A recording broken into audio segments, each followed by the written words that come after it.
Hello student, आपका online class में स्वागत है। आज हम बात करेंगे विद्युत क्षेत्र की। विद्युत क्षेत्र किसे कहते हैं? विद्युत क्षेत्र की सबसे पहले अभिधारणा दी थी आपके फैराडे नामक के वैज्ञानिक ने। यानी विद्युत क्षेत्र को प्रतिपादित किसने किया था या इनके बारे में किसने बताया था? वो था एक फैराडे नाम का वैज्ञानिक। विद्युत क्षेत्र किसे कहते हैं? विद्युत क्षेत्र स्तर आवेश के कारण जो क्षेत्र उत्पन्न होता है उस क्षेत्र को विद्युत क्षेत्र कहते हैं। यानी स्तर आवेशों के कारण, स्तर आवेशों के कारण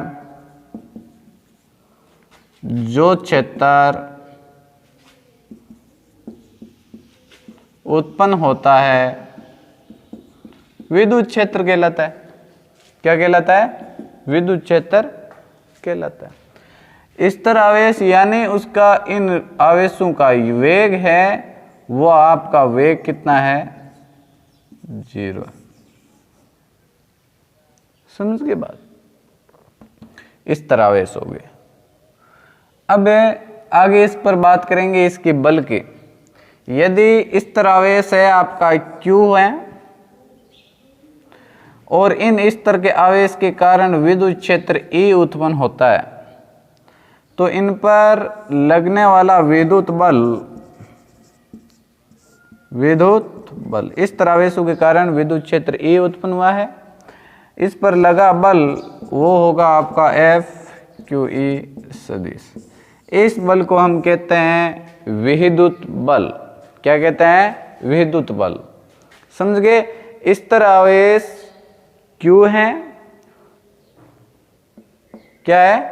Q है, और इस स्तर आवेशों के कारण उत्पन्न जो विद्युत क्षेत्र क्षेत्र है वो क्षेत्र है आपका विद्युत क्षेत्र। इन दोनों स्तर आवेश और विद्युत स्तर आवेशों के कारण जो विद्युत क्षेत्र उत्पन्न हो रहा है, तो इस कण पर जो बल लगेगा वो बल होगा विद्युत बल। विद्युत बल कैसे लिखा जाता है? F सदिश बराबर QE सदिश। समझ गए बात? अब बात करेंगे विद्युत क्षेत्र की तीव्रता के बारे में। विद्युत क्षेत्र की तीव्रता क्या है?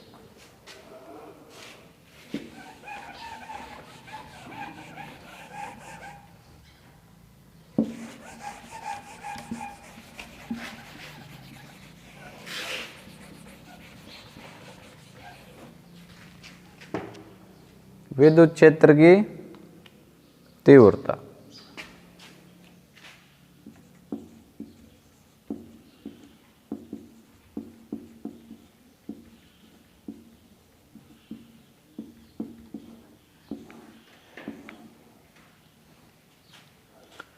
विद्युत क्षेत्र की तीव्रता विद्युत क्षेत्र की तीव्रता को E सदिश से व्यक्त किया जाता है।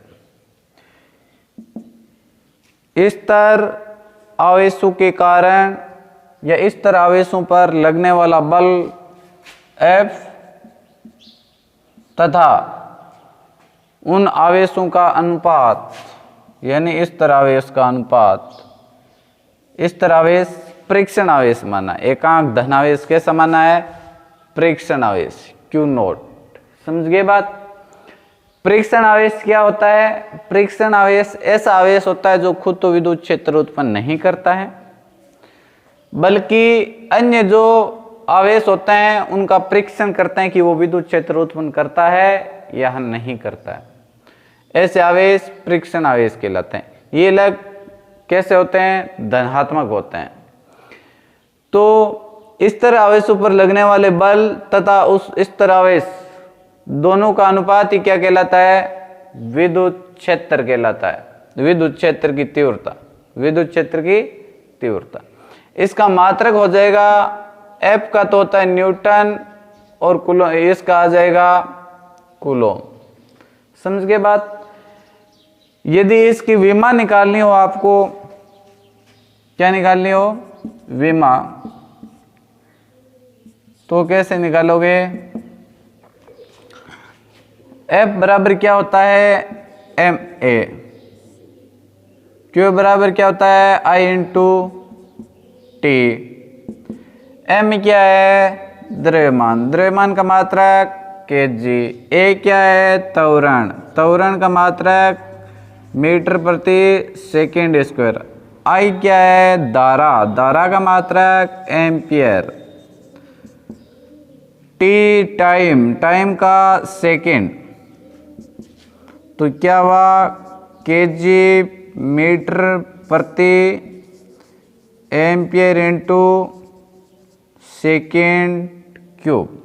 अब लिख देंगे विमा, पहले सबसे पहले क्या लगाओ बड़े कोष्टक M1 L1 T, ऊपर जाएंगे तो घात चेंज हो जाएगी माइनस के 3 और A -1। समझ गए बात, ये आई थी इसकी विमा। इसी को परिशुद्ध के रूप में लिखा जाता है, तो ऐसे लिखते हैं लिमिट डेल इस क्यू या सीधा क्यू, ये इसको माना जाता है लगभग 0 बराबर एफ सदिश अपॉन क्यू नॉट। समझ गए बात।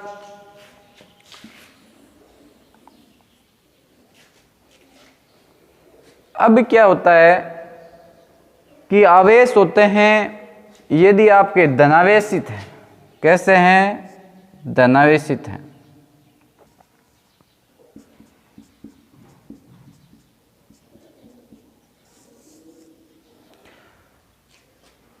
तो विद्युत क्षेत्र आवेश कहाँ हो गए विद्युत क्षेत्र में हो गए, ये विद्युत क्षेत्र की दिशा है ई सदिश। तो उस समय ये आवेश है, इस आवेश पर क्या लग रहा है बल लग रहा है, उस बल की भी दिशा विद्युत क्षेत्र की दिशा की तरफ ही होगी। कहने का अर्थ ये हुआ यदि आवेश धनावेशित है तो उस पर लगने वाले विद्युत बल तथा विद्युत क्षेत्र दोनों की दिशा समान होती है। कैसी होती है समान होती है। दूसरा 1 नंबर, ये 2 नंबर, यदि आवेश आपके कैसे हैं ऋणावेशित है, तो ऋणावेशित है फिर भी विद्युत क्षेत्र तो उत्पन्न होगा इस तरह, इसके वजह से यही सदिश। उस समय उस पर लगने वाले बल की दिशा विद्युत क्षेत्र की दिशा की क्या होगी विपरीत होगी। कैसी होगी विपरीत होगी। समझे बात।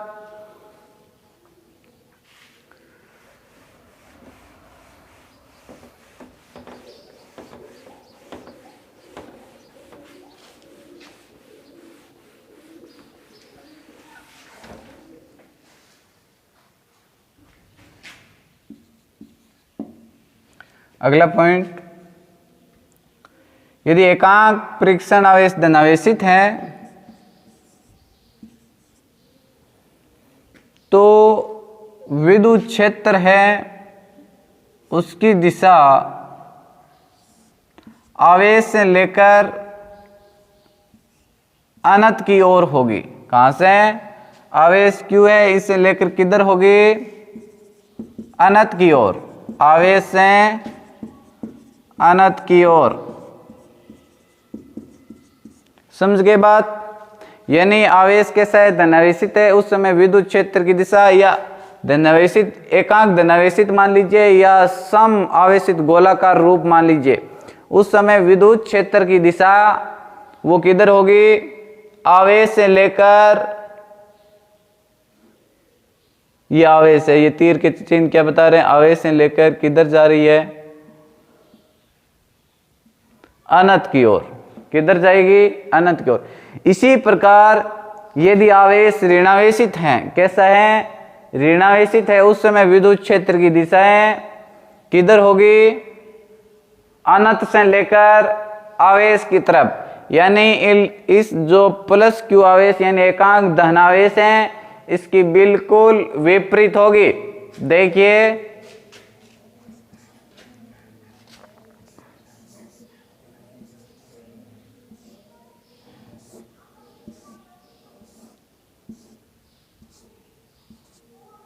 ये बाहर से आ रही है, अनंत से किसकी तरफ आ रही है? आवेश की तरफ।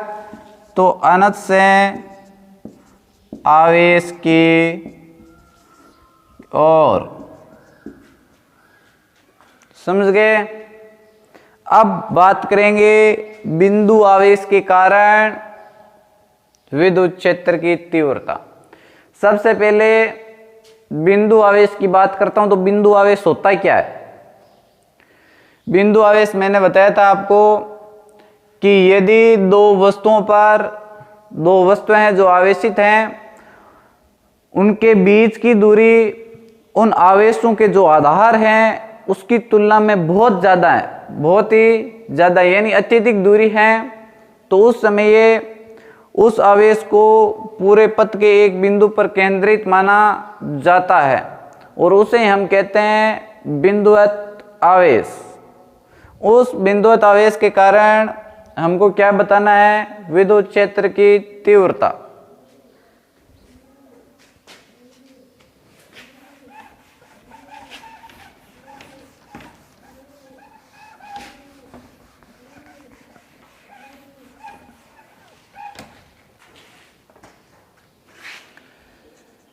बिंदुवत आवेश के कारण विद्युत क्षेत्र की तीव्रता। सबसे पहले बिंदुवत आवेश के बारे में देख लीजिए। ये ए है, ये बी है, दो वस्तुएं हैं, दोनों कैसी है? आवेशित है। यहां पर आवेश बता देता हूं और इनके बीच की दूरी स्मॉल r है। यदि इन दोनों आवेशों का आधार a और b हुआ, आवेश किसी वस्तु के ऊपर हुए, इनका दोनों का आधार यानी a व b का आकार या साइज, भाई दोनों आवेशों का आधार तो क्या हुआ? वस्तु ही हुई। वस्तु हुई तो वह क्या हुआ? दोनों का साइज हुआ। साइज बहुत ही कम है किसकी तुलना में? r की तुलना में। उसे समय उन दोनों आवेशों को इस रूप से एक बिंदु पर क्या मानते हैं? एक ही बिंदु पर मानते हैं, यानी केंद्रित मानते हैं, और उससे क्या कहते हैं? बिंदुवत आवेश कहते हैं। यानी ये दूरी बहुत ज्यादा है, किन की तुलना में? ए और बी के साइज की तुलना में। अब इस बिंदुवत आवेश के कारण क्या बताना है हमको? विद्युत क्षेत्र की तीव्रता। विद्युत क्षेत्र की तीव्रता बतानी है तो आपको सबसे पहले आना चाहिए विद्युत क्षेत्र की तीव्रता का सामान्य सूत्र। विद्युत क्षेत्र की तीव्रता का सामान्य सूत्र होता है E बराबर F बटा Q नॉट। यही होता है। Q नॉट क्या है? एकांक धन फ्रिक्शन और आवेश है, और F क्या है? विद्युत बल है। E विद्युत क्षेत्र की तीव्रता है। ठीक है, अब आपको उसमें क्या देखना है? उसमें आपको ये देखना है कि ये तो मान निकालना है आपको, ठीक है, और F का मान ढूंढना है।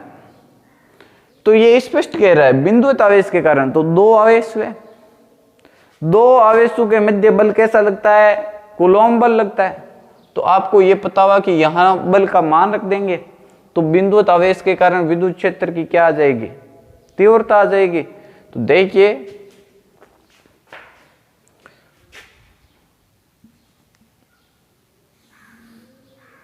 ए और बी दो क्या लिए हैं? बिंदु लिए हैं, ले लिए। ए और बी दो बिंदु लिए। यहां पर मैंने लिया है प्लस क्यू, यानी इस आवेश के कारण। बी पर है आपका परीक्षण आवेश, समझ गए? यहां से इसकी दूरी है स्मॉल r। इस बिंदु पर क्या ज्ञात करना है? विद्युत क्षेत्र की तीव्रता।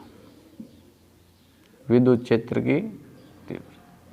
ध्यान रखें मैंने परीक्षण जो आवेश लिया वो कैसा है? धनावेशित है। तो दिशा मैंने अभी क्या बताई थी, यदि समआवेशित गोलाकार कोई वस्तु होती है या धनावेशित होती है तो उस समय ये विद्युत क्षेत्र की दिशा किधर होती है, आवेश से लेकर अनंत की ओर। तो ये धनावेश है तो विद्युत क्षेत्र की दिशा किधर हो जाएगी, इधर। यदि आवेश धनावेशित है उस समय विद्युत क्षेत्र और विद्युत बल दोनों की दिशा ही क्या होती है, समान होती है। ये बता चुका हूं, बता दिया। अब इन दोनों आवेशों के मध्य सबसे पहले क्या ढूंढना है आपको, बल। तो इन दोनों के प्लस में ये लिख दूंगा, प्लस क्यू आवेश के कारण, आवेश के कारण क्यू नॉट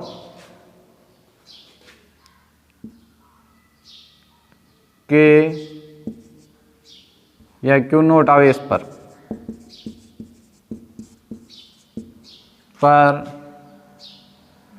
विद्युत बल, विद्युत बल हो, कूलाम बल हो, और इनको प्रतिकर्षण या आकर्षण बल भी कहते हैं। बल F सदिश बराबर के किन आवेशों के मध्य लग रहा है, इस आवेश और इस आवेश के मध्य, के क्यू नॉट अपॉन दूरी कितनी है, आर का स्क्वायर। क्या बताना है, सदिश के रूप में। तो दिशा बतानी पड़ेगी, दिशा किधर है इसकी, इस साइड में। क्यों, ये धनावेशित हैं, इस साइड में दिशा हुई तो मैंने आर का चिन्ह बता दिया इस तरफ, आर के। ये एक एकांश सदिश है जो दिशा इंगित करता है कि दिशा इसकी किधर है, ए से बी की तरफ है। दिशा किधर बता रहा है, आर है, ए से बी की तरफ। इक्वेशन नंबर आपकी 1। अब आप क्या लिखोगे, विद्युत क्षेत्र की तीव्रता की परिभाषा से, विद्युत क्षेत्र की तीव्रता की परिभाषा से, परिभाषा का सूत्र क्या होता है, विद्युत क्षेत्र की तीव्रता का E सदिश बराबर F सदिश अपॉन क्यू नॉट सदिश, समीकरण 2। अब ये F का मान कहां रख देंगे, इक्वेशन 2 में। समीकरण 1 से F सदिश का मान इक्वेशन 2 में रखने पर, 2 में रख दीजिए E सदिश बराबर, ये F है, F की जगह ये मान रख देंगे K q naught upon r square dot q naught r सदिश। क्यू नोट्स हैं, क्यू नोट कैंसिल, बचा क्या,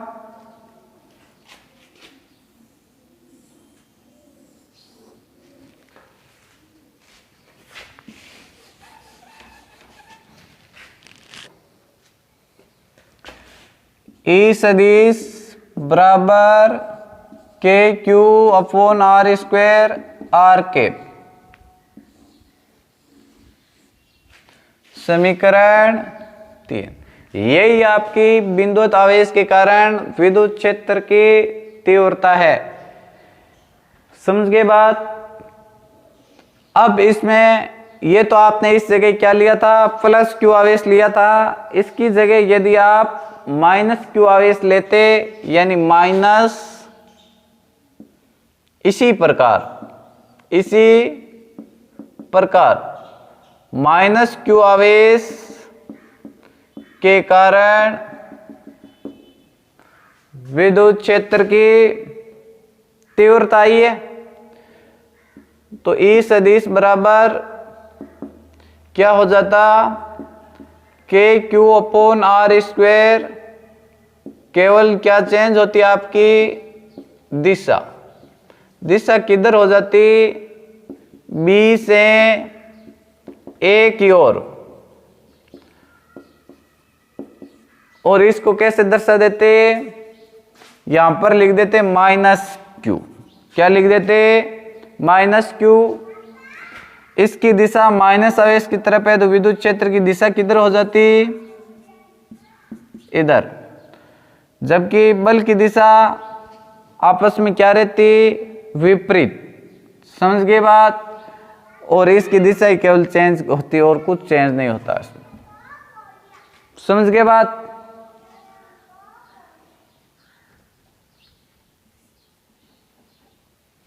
इतना ही क्लियरिटी। ये माइनस क्यू आवेश के कारण है। पहले कौन सा बताया था? धनावेश के कारण। केवल विद्युत क्षेत्र की क्या चेंज हुई है? दिशा परिवर्तित हुई है और कोई परिवर्तन नहीं है।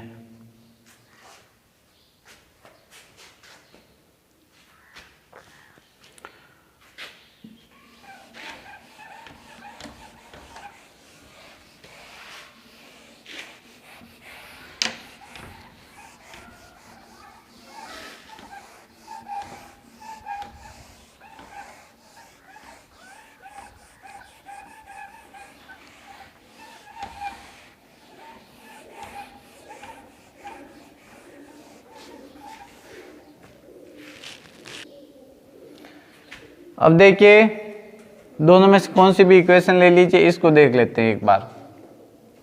आर स्क्वायर ये है ई। तो समीकरण 3 से, समीकरण 3 से ई समानुपाती किसके हैं? 1/r स्क्वायर के। तो इनके दोनों के बीच में, इसका अर्थ है ये इसके क्या है? 1/r स्क्वायर के। तो ई क्या है? समानुपाती है। लेकिन केवल आर स्क्वायर के ई क्या है? ई सदिश व्युत्क्रमानुपाती है। समझ गए ना बेटा? 1/r स्क्वायर तो क्या है? समानुपाती है। लेकिन केवल आर स्क्वायर के ई सदिश है वो क्या है? व्युत्क्रमानुपाती है। तो इनके मध्य यदि दोनों के बीच में हम ग्राफ बनाते हैं, ये ई सदिश है और ये 1/r स्क्वायर है, तो समानुपात का अर्थ तो सीधा ही क्या हो गया? दोनों समान अनुपात में बढ़ेंगे या दोनों समान अनुपात में घटेंगे।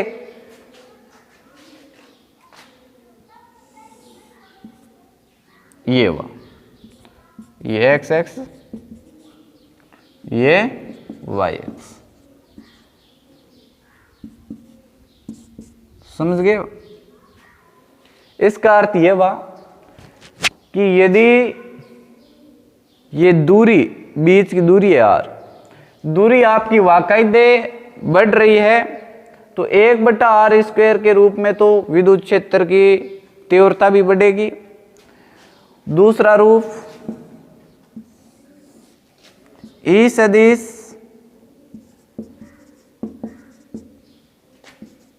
एक्स एक्स,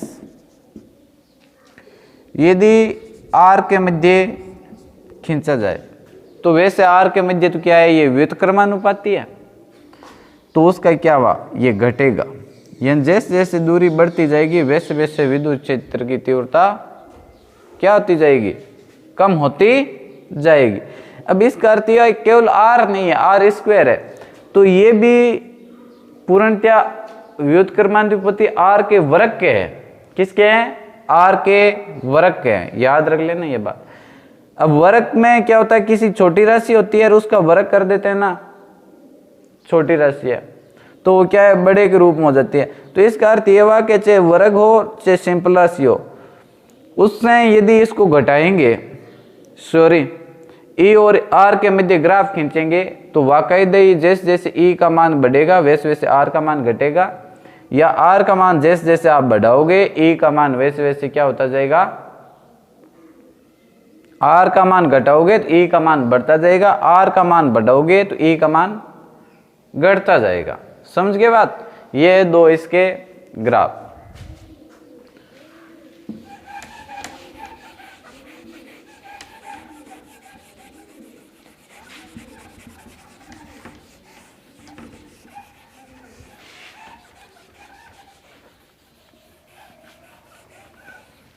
अब मैं बताऊं कि ये तो अभी बात कर रहे थे वो निर्वात में विद्युत क्षेत्र की तीव्रता की कर रहे थे। यदि किसी माध्यम में ले लें परावैद्युत, किसी माध्यम में विद्युत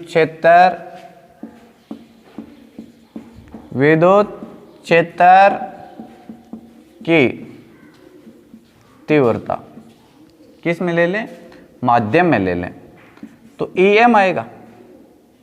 क्या आएगा, EM बराबर K की जगह 1/4 पाई, निर्वात में एप्सिलॉन नॉट आता है, इसमें क्या जाएगा epsilon dot Q upon R square. समझ गए बात, R के सदिश बता दिया। इसकी जगह आप क्या लिख सकते हो, इसकी जगह हम पीछे निकाला था आपने परावैद्युतांक, परावैद्युतांक किस रूप में निकाला था, परावैद्युतांक निकाला था आपने एप्सिलॉन R बराबर एप्सिलॉन अपॉन एप्सिलॉन नोट निकाला था। अब ये क्या है, एप्सिलॉन है, तो एप्सिलॉन बराबर क्या हुआ, epsilon R dot epsilon note, तो इसकी जगह लिख सकता हूं मैं 1/4 pi epsilon note epsilon R और R का square Q dot R cap हो गया। ये आपकी इक्वेशन 4। ये किसी माध्यम में विद्युत क्षेत्र की तीव्रता है, समझ गए बात। अब देखिए इस समीकरण को मैं इस रूप में लिख सकता हूं, किस रूप में, इस रूप में Q upon 4 pi epsilon not R square dot R cap, इस रूप में लिख सकते हैं इस समीकरण को। तो समीकरण 4 में किसका मान रख देंगे, इस 3 का, समीकरण 4 में 3, इक्वेशन 3 का मान रखने पर, मान रखने पर EM सदिश बराबर, देखो Q upon 4 pi epsilon R square, इसकी जगह पूरे की जगह क्या रख सकते हैं, E रख सकते हैं ना।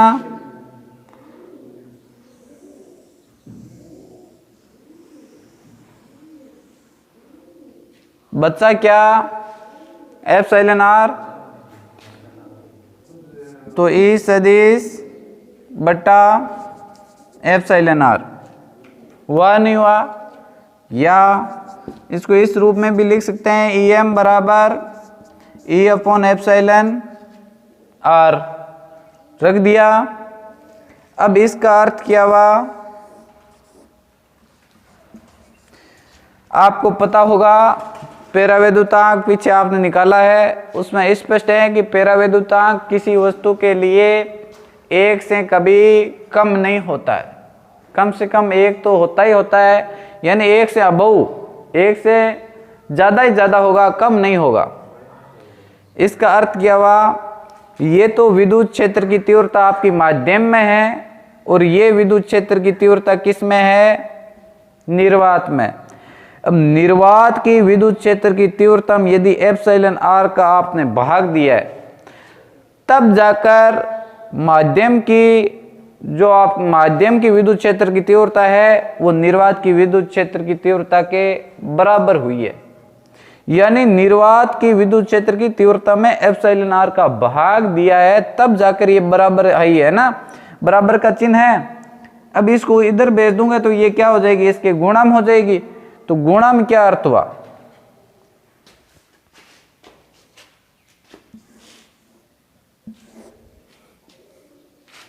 E बराबर EM डॉट एप्सिलॉन R, यानी किसी माध्यम की जो विद्युत क्षेत्र की तीव्रता है उसको आपने एप्सिलॉन R से गुणा किया है, तब जाकर निर्वात के बराबर हुई है। तो इसका अर्थ ये हुआ, ये इससे गुणा नहीं होता तो ये इसके कभी क्या नहीं होती, बराबर नहीं होती। यदि बराबर करनी होगी तो इसको इससे क्या करना पड़ेगा, गुणा। तो इसको हम लिख सकते हैं समीकरण 5 से स्पष्ट है, समीकरण 5 से स्पष्ट है कि किसी निर्वात माध्यम में विद्युत तीव्रता, निर्वात माध्यम में विद्युत तीव्रता अन्य किसी माध्यम में विद्युत क्षेत्र की तीव्रता की तुलना में कितना गुना ज्यादा होती है, एप्सिलॉन आर गुना ज्यादा होती है। कौन, निर्वात में जो होती है विद्युत क्षेत्र की तीव्रता, यानी ये इसके गुणा हुई तब जाकर बराबर हुई है। ये माध्यम की विद्युत क्षेत्र की तीव्रता है, ये निर्वात की है, अन्यथा ये आपस में क्या नहीं होती, बराबर नहीं होती। तो अधिक कौन सी हुई, निर्वात वाली हुई ना भाई। इसको इस राशि से गुणा किया, देख लीजिए। एक अन्य मैं बात बता देता हूं, जैसे यहां पर कितने हैं, 4 है, यहां पर 2 राशि है, तो बड़ी कौन सी हुई, 4। ये अभी दोनों बराबर तोड़े, बराबर नहीं है। बराबर कब होगा, इसको 2 से गुणा करोगे तब होगा। तो इसका अर्थ है 2 का दुगुना कौन है, 4 है। समझ गए ना बात। और इसका अर्थ है ये इसका कितना गुणा है, इसे किससे गुणा किया था, 2 से किया था, और इसको किससे किया था, माध्यम की विद्युत क्षेत्र की तीव्रता को एप्सिलॉन आर से। तो इसका अर्थ है माध्यम में जो विद्युत क्षेत्र की तीव्रता होती है उसका एप्सिलॉन आर गुणा अधिक होती है। कौन, निर्वात की विद्युत क्षेत्र की तीव्रता। समझ गए बात।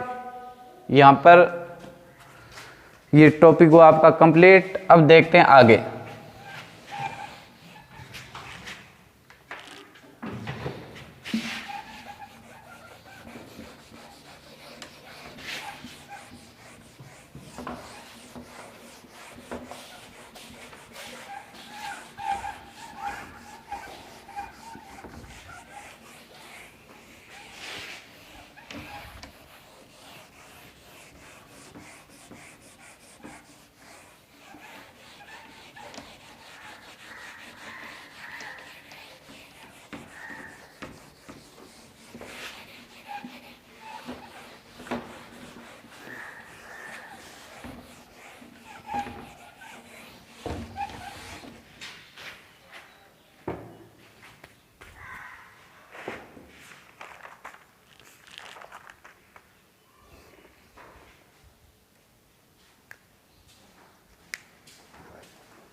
पहले तो हमने पढ़ा था बहुल आवेशकों के कारण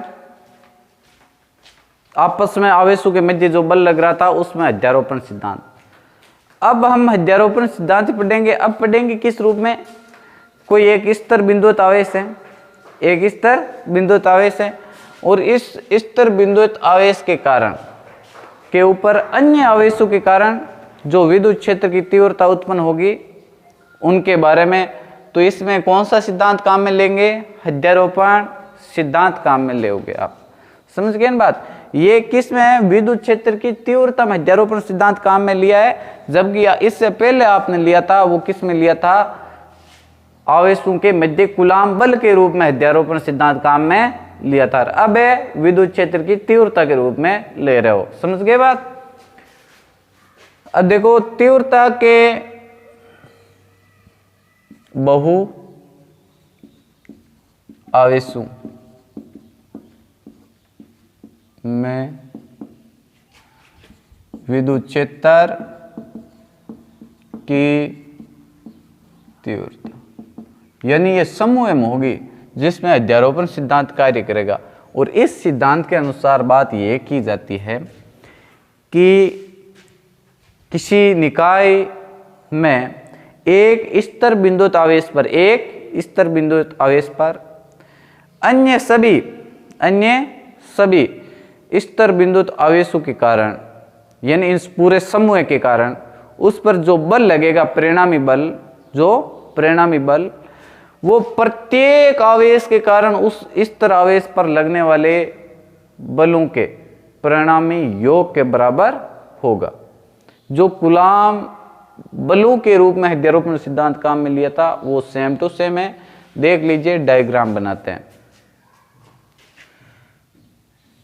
सबसे पहले निर्देशांक,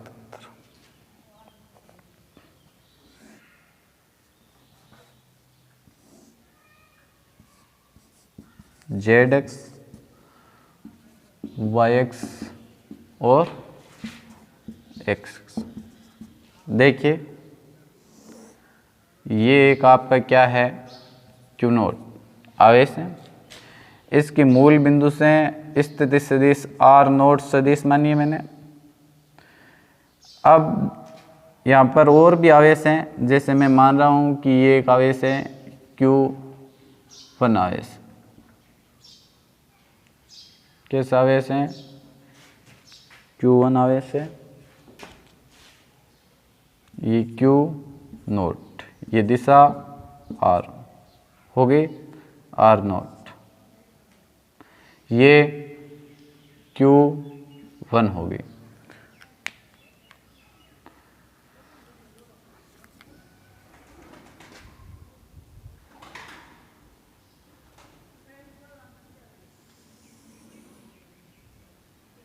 ये मान लेता हूँ Q2 होगा और यहाँ मान लेता हूँ Qn।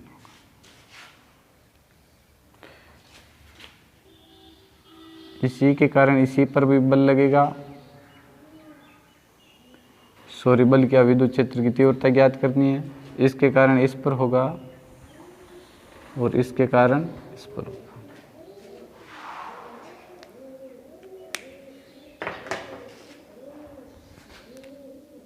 देखिए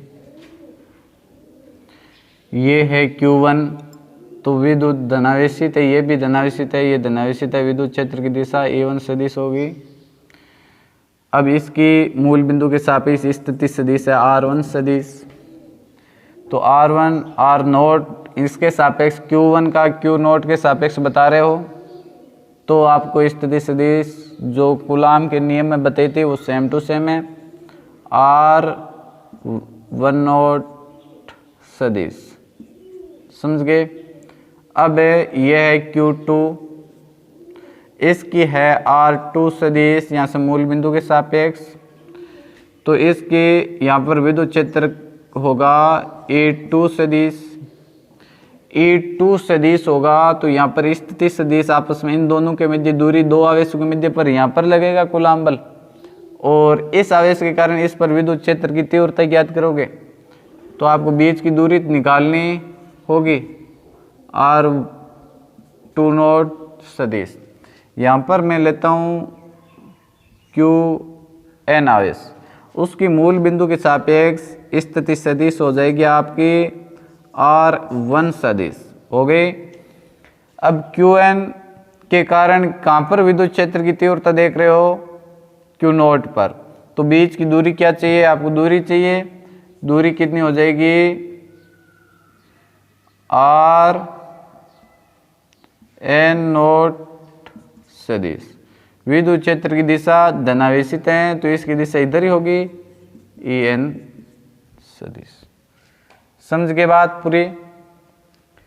सेम टू सेम है, जैसे बलों के आवेशों के बहु आवेशों के कारण जो बल लगे थे उसी प्रकार इसमें बहु आवेशों के मध्य क्या है? विद्युत क्षेत्र की तीव्रता है। समझ गए बात? अब हम बात करेंगे इसके बारे में।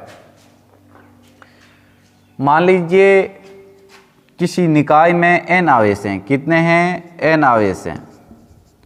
n आवेश कौन कौन से हैं? Q1 Q2 से लेकर Qn तक है। इन आवेशों के कारण Q नोट आवेश पर जो विद्युत क्षेत्र की तीव्रता होगी वो Q1 के कारण तो E1 सदिश माननी है, इसके कारण E2 सदिश हो जाएगी और इसके कारण कौन सी हो जाएगी? En सदिश हो जाएगी। समझ गए बात? सारों की अलग अलग हो जाएगी। तो उस पर n आवेश है, तो अब आपको यदि Q नोट आवेश पर परिणामी विद्युत क्षेत्र की तीव्रता ज्ञात करनी होगी, इन सभी आवेशों के कारण इस पर भाई कितनी विद्युत क्षेत्र की तीव्रता उत्पन्न हुई वो यदि आपको ज्ञात करनी होगी तो इन सभी का क्या करना पड़ेगा आपको, योग करना पड़ेगा। क्या करना पड़ेगा, योग।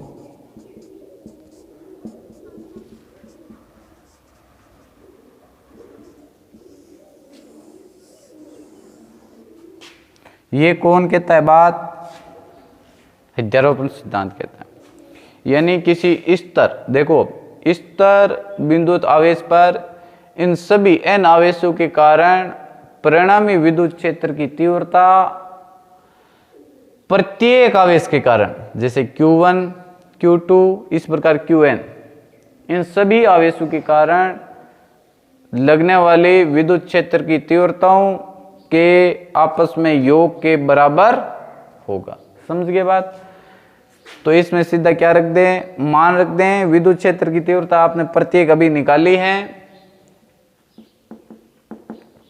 क्या हो जाएगी, Q1 के कारण लग रही है तो KQ1 अपॉन बीच की दूरी कितनी है, ये है, ये यहां पर क्या हो जाएगा, वर्ग के रूप में करोगे तो परिणामी होगा। परिणामी को मैंने किस रूप में बताया था, कि ये दोनों तरफ मोड़ लगाकर ऊपर सदिश लगा दो और यस क्या कर दो, उसको सीधा रख दो।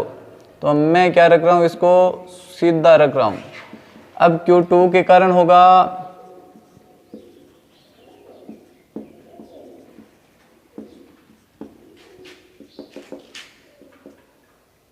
KQN upon R N0 R N0 square और केप हो गया। के क्या ले लो, कॉमन ले लो, Q1 upon R10 square cap Q2 upon R20 square R20 cap Qn Rn0 square Rn0 cap. ये इसकी क्या हो गई इक्वेशन, या यानी और इसको किस रूप में लिख सकते हैं, 1/4πε0। ये निर्वात में लिया अभी आपने, सिग्मा के रूप में लिख सकते हो। I बराबर 1, कहां से प्रारंभ किया, 1 से कहां तक चल रहे हो, n तक, हो गया। Q I करना होगा उस समय, R भी आपका I0 स्क्वायर ही होगा केप R I0 केप। ये Q0 आवेश पर, किस पर, Q0 आवेश पर परिणामी विद्युत क्षेत्र की तीव्रता प्राप्त हुई है आपको। ई सदिश परिणामी कैसी है, परिणामी प्राप्त हुई। समझ गए ना बात। इस प्रकार हमको अध्यारोपण का सिद्धांत दो क्षेत्रों में अभी तक आपने काम लिया है, विद्युत क्षेत्र की तीव्रता में और आवेशों के मध्य बलों में। अब एक दिन मैंने आपको इसी चैप्टर में एक क्वेश्चन दिया था जो था प्रेरण विधि के आधार पर, जिसमें 1 का 2 का मैंने करवा दिया था कि 2 उदासीन गोले हैं, उसको किस प्रकार आवेशित किया जाता है। लेकिन मैंने आपको घर पर एक क्वेश्चन दिया था, वो क्वेश्चन ये था कि 3 उदासीन गोले हैं, उसको यदि आप आवेशित करोगे तो किस प्रकार वो हो गए, धनावेशित हो गए या ऋणावेशित हो गए। देखिए उनके बारे में चर्चा करते हैं। आप लोगों ने तो उनको हल कर ही दिया होगा।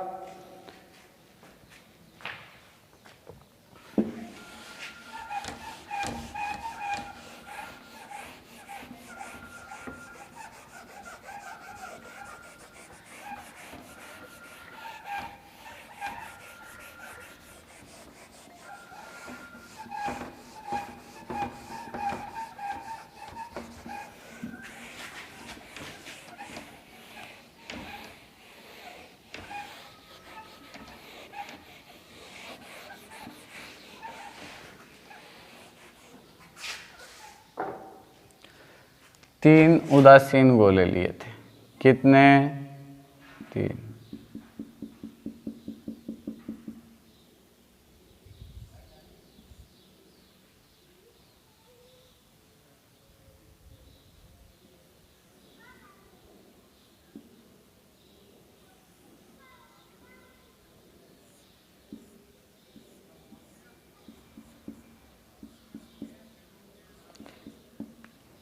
तीनों गोले समान आकार के हैं, आपस में चिपके हुए हैं, क्योंकि तीनों ही क्या है, उदासीन है।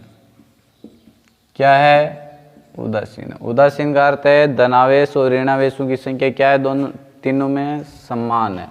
भाई इस गोले में जितने धनावेश है उतने ही क्या है, ऋणावेश।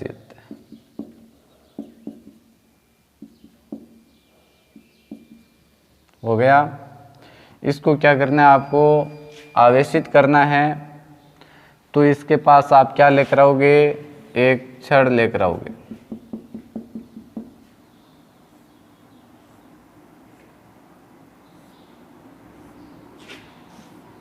ये कुचालक स्टैंड तो आपको लगाना है, इसको लगाना ना भूले।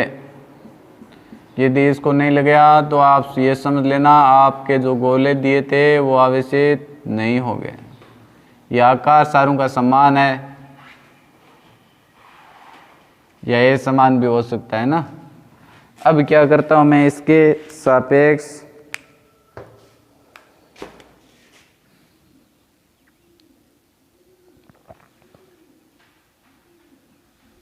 एक ऋणावेशित छड़ लेकर आया हूं, यानी आवेशित होनी चाहिए। कैसी, क्या होनी चाहिए, आवेशित। ये आवेशित होगी तो आकर्षण के कारण आपस में धनावेश सारा इस तरफ आ जाएगा और ऋणावेश सारा इस गोले पर यहाँ पर आ जाएगा। आ गया। अब इन गोलों को क्या कर दो, आप अलग अलग कर दो। छड़ को पास ही रखना है अभी तक। छड़ को क्या करना है, सॉरी, पास ही रखना है।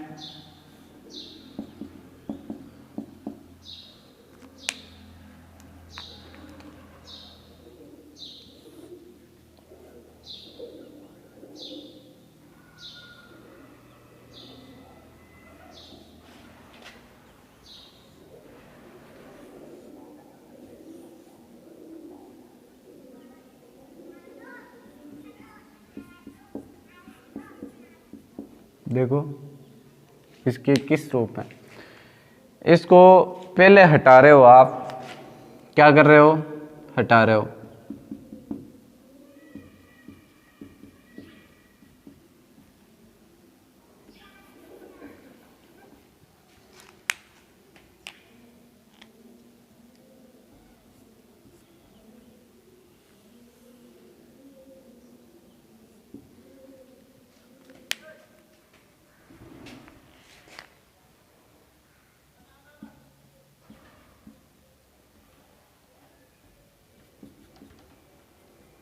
देखो यदि इस एक गोले को मैंने, दो गोलों को एक साथ कर दिया, इस गोले को मैंने क्या कर दिया, अलग कर दिया। अलग कर दिया ये, तो ये दोनों अलग हो गए। अलग होते ही ये ऋणावेशित है, पूर्ण रूप से फैलेगा। तो ये क्या हो जाएगा, दोनों गोले ऋणावेशित। फिर इस छड़ को साइड कर देंगे यानी हटा देंगे, तो ये भी क्या हो जाएगा, धनावेशित। तो एक गोला धनावेशित, दो क्या हो जाएंगे, ऋणावेशित।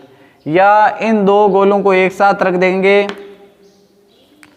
इन दो गोलों को क्या कर देंगे, एक साथ रख देंगे। तो ये दो गोले तो आपके हो जाएंगे। फिर छड़ हटा देंगे तो दो गोले क्या हो जाएंगे, धनावेशित। फिर इन दोनों गोलों को आपस में क्या कर देंगे, हटा देंगे। तो पहले दो पास में रख देंगे, बाद में छड़ हटा देंगे, बाद में इन दोनों गोलों को आपस में हटा देंगे। और ये कैसा हो जाएगा, ऋणावेशित हो जाएगा। या तो दो क्या हो जाएंगे, धनावेशित हो जाएंगे और एक ऋणावेशित, या एक धनावेशित दो क्या हो जाएंगे, ऋणावेशित हो जाएंगे। समझ गए बात। ये रहेगा इनके मध्य ही आपस में। ओके, अब देखते हैं कल।